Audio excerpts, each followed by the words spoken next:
Hi, I'm Diego Garcia, and a big shout out to Gozamos, Beat Latino.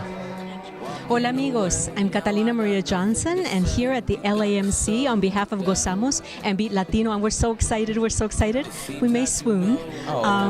Diego Garcia is here, and ever since his album Laura came out, well, it's been really a remarkable, I think new, I am short, remarkable new turn, I think, for Latin music. But tell us a little bit, Diego. Now, you were telling me you are a first-generation Latino. Define that for me. I'm a kid who was born here in the States. I was born in Detroit, and I grew up here. I was educated in English. I think in English, but I'm also very proud of my roots. My parents are from Argentina, so I feel 100% American, 100% Argentine. It's very hard for me to sort of say, to answer that question, where are you from? I think a lot of kids in my position feel the same way. Yes, I'm American, but I'm also Argentine, and I think it's something really cool to be a first-generation anything, because you have the best of both worlds. You get to grow up in this amazing country. It's the best in the world. You also have something from a different culture that just makes you that much more different, and you should embrace it. And so that's what I did on the album. Now tell us then a little bit about what is it about the Argentine culture that you've embraced, that you've held on to? Well, I have to credit, boluda. No, my parents, I have to credit them. I think a lot of kids whose parents are immigrants might understand what I'm talking about. Your parents almost go overboard in trying to instill the customs they grew up with so that they don't lose them with their children. So I grew up in Florida in an Argentine bubble, so every Sunday we had asados, and I'd watch those soccer games coming in from the satellite. And my parents would constantly be playing those old records from the late 60s, early 70s, like Sandro, Fabio, Piero. Then in Spain, Julio Iglesias and Rafael. And,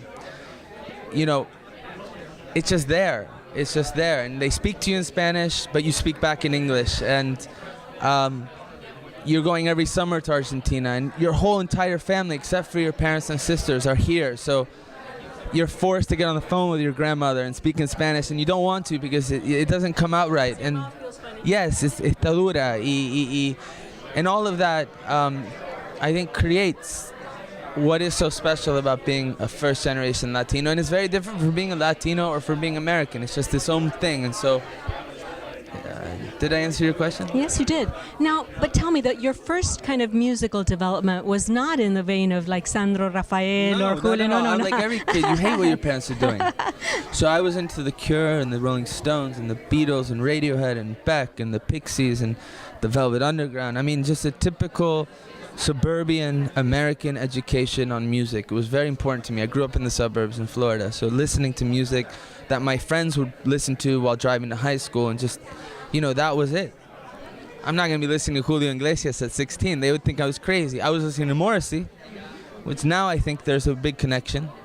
But at the time, I just was I was not into that stuff. And the romantic stuff, I didn't even know what love was. I hadn't even had my heart broken. I haven't even lost my virginity or had sex. I mean, to do what I'm doing, you have to live life a little bit. Tenés que tener calle, como dicen, ¿no? Y after going through some real stuff, you can, I think, sing about love. Until then, it's not sincere. So when it was time to make this album, it just felt right to finally pick up where those guys left off. And when those old romance records, I now love. It's like wine. You don't really like it when you're growing up, and now it's like, it's great. So, Wow. Now, who's Laura? Laura is, my God, to me, Laura was the girl I lost. That made me question, life and love, and she's the muse behind the album. Now, this was a love lost and gone? And yeah, she was my college sweetheart. Mm-hmm. I was at Brown, she was at RISD, Rhode Island School of Design. And we found love, and she was my first love, and then I just was so young, and we moved to New York, and I had to sow my oats, and she had to kind of do her thing, and we broke up, and And in that time, I wrote this album dealing with, did I just let my true love get away? Can you go through life happy without her? I mean, really, can you? And so I started writing these songs as a sort of therapeutic, cathartic way to deal with those questions. And in turn, I grew up so that when I got a second chance, I held on to her and I told her, listen, I'm ready to make you the most important thing in my life every single day. And so far, so good. We got married and we made a baby. All right. Yeah. What's your baby's name? Georgiana. Georgiana? Gigi. Gigi. How old is Gigi? She's 14 months. Wow. Yeah. Now, were all the songs in Laura, were they autobiographical then, basically? Yes. I mean, they come from my life. And then as an artist, you're allowed to sort of give them a bit more drama. And you don't have the rules, right, of life to bury you or to weigh on you so you're on a plane without limits. So they come from my life. Everything comes from, I think an artist, everything needs to come from you, with inside yourself and your experiences. And then it's your responsibility to make them as great or as small as they need to be. But honesty was key in this record. And it is an extension of my life. And it is my story, yeah. So will we be hearing songs about Gigi, you think, in the near future?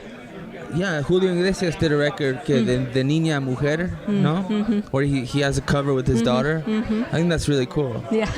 I wouldn't mind doing a record for my daughter, or maybe singing with her when she's old enough. Wow, Yeah. wow. Well, tell me a little bit about your parents in terms of like the Argentine background. I guess I was thinking more of the tango. Will we be hearing some tangos down the road, like way back Argentina? Maybe. It's I mean, it's a harder romance in a way. Yeah, it's man, that's hard work. I mean, when I do that, I want to do it right. You know, in fact, a lot of people are saying, you know, why don't you sing in Spanish? Because, well, it's just not.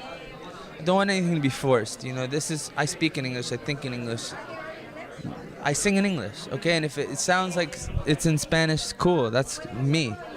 So when the time's right, I'll sing in Spanish, and then paying homage to the tango would make sense. Mm-hmm, mm-hmm.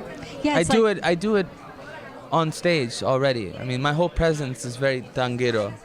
You know, I'm like a man, you know, singing about love. It's not like, it's just that's how I am. So do you have a hat yet? The Gardel hat? No, I don't have a hat, but that's a good idea. That's a really good idea. So tell me, you've talked a little bit about your musical vision, but give me a little bit more. I mean, when you sit down, you have like a concept in mind, and then or is it very intuitive and is your musical vision changing now with all the success and all the kind of attention? Well, it's a combination, the creative part, it's a combination of intuition and channeling the subconscious and then translating it into words that capture the sentiment that you're trying to get across. So that's how I tend to work on a guitar with the song. And then when it's time to record the song, it takes a bit more research and the right side of the brain where you look at how am I going to rap this song? Because there's so many different styles you could do it in. You could do it in a bossa nova, you can do it in a tango, you can do it in an 80s, you can do it in a salsa, you can do it in a techno. You know, there's 50 years plus of pop music to sort of touch on. So for me, it was very important to address my roots. And I wanted to go back to Argentina in the late 60s, the south of France. I wanted to go there and pick those instruments, the classical guitar, and I got the cello, the light rhythm section, and sort of go back there and hope with the hope that what I end up with is something that is now and true to my story and who I am. So there was a lot of conscious decisions on what were the ingredients. So tell me, this is something I ask every musician. I'm just really fascinated by the answer. Why music? What's the power of music? And what's the importance of music in terms of, us as humans and seres humanos en este mundo? You know, I always say it's kind of what it's what I have to do to sort of survive and to feel like I'm to justify my existence. I know that's dramatic to say, but when I'm not writing, I just feel worthless. Now that I'm a father, it's like things change, everything's put into perspective. But as a professional, this is my craft. I've put a lot of time into it, and I guess I got into it because I didn't want a job. Really, like, and I was good at it. Whenever I would grab the guitar, people would listen, and that's very powerful, you know.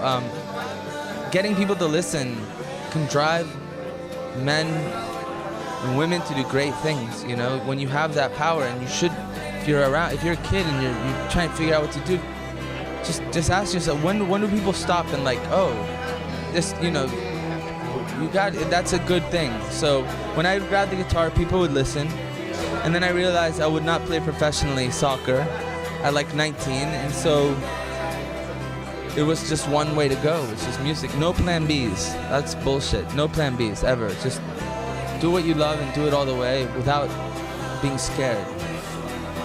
Thank you, Diego. Thank you so much.